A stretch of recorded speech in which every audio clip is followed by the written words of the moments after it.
Hello, my name is Kareem Salhiyyah. I'm a consultant cardiac surgeon. Today we're going to talk about surgical aortic valve replacement. We've talked previously about aortic valve disease and the indication for valve replacement. Aortic valve replacement can be done through open heart surgery or through a minimally invasive approach. Surgical aortic valve replacement through open heart surgery could either be done through what we call a full stenotomy, which is opening the whole length of the chest, or through small holes, which is either through the upper part of the chest or through the side of the chest. Either way, through either of these approaches, the same operation will be performed. Most of the operations these days are done through minimally invasive approach because it gives much quicker recovery to the patients. However, most of the studies did not show any difference between full stenotomy or minimally invasive in terms of risk and complications. How do we perform an aortic valve replacement? First of all, we open the chest either through a full stenotomy or through the minimally invasive approach. We put the patient on the heart and lung machine, which will take over the work of the heart and lungs while we're able to perform the operation.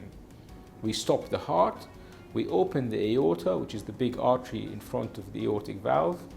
We take the valve out, we clean all the calcification from the previous valve, and we implant a valve nicely and securely into its place. We close the aorta, we get the heart to beat again, we stop the cardiopulmonary bypass, the heart and lung machine, and then we finish the operation by closing the chest. What are the benefits from surgical aortic valve replacement? Surgical aortic valve replacement is one of the safest and most beneficial operations. It improves the quality of life and prolongs life, and is among one of the best outcomes of surgery according to the NICE guidelines. Some of the advantages of surgical aortic valve replacement: it allows the removal of all the calcium from the previous diseased valves. This will allow us to implant the largest valve possible, which will reduce the effort of the heart later on. Also, because we clean the valve annulus or ring very nicely, this will allow us to implant the valve very securely and prevent any leakage of blood from around the valve. This is extremely important in the long term because it reduces the work on the heart and it gives a much better outcome on the long term. Also, surgical valve replacement was found to reduce the dilatation and swelling of the heart after the operation and get it back to where it was into its normal shape. The recovery from aortic valve replacement usually takes about 4 or 5 days in hospital. The patient after the operation will go to the intensive care unit for a day or two, then they'll be able to go to the ward. On the second or third day, the patient will be able to walk on the ward freely, and before going home, patient will be able to go up and down the stairs easily. After discharge, the patient is advised to continue walking activity and to perform the breathing exercises regularly. Usually the pain is very tolerable. Patients are able to go to most of their daily activities within a few days after surgery. Generally speaking, some people will feel tiredness after the operation, but they're able to go back to work within 2 weeks if they're doing an office job. However, if their job is manual, they probably have to wait for 6 to 8 weeks and maybe longer, depends on the nature of their job. What's the risk from surgical aortic valve replacement? Aortic valve replacement is one of the safest operations, with the risk estimated to be 0.5 to 1%. In the center where I worked in the UK before, the operative risk from all aortic valve replacement, including some of the high risk patients, was 0.5%.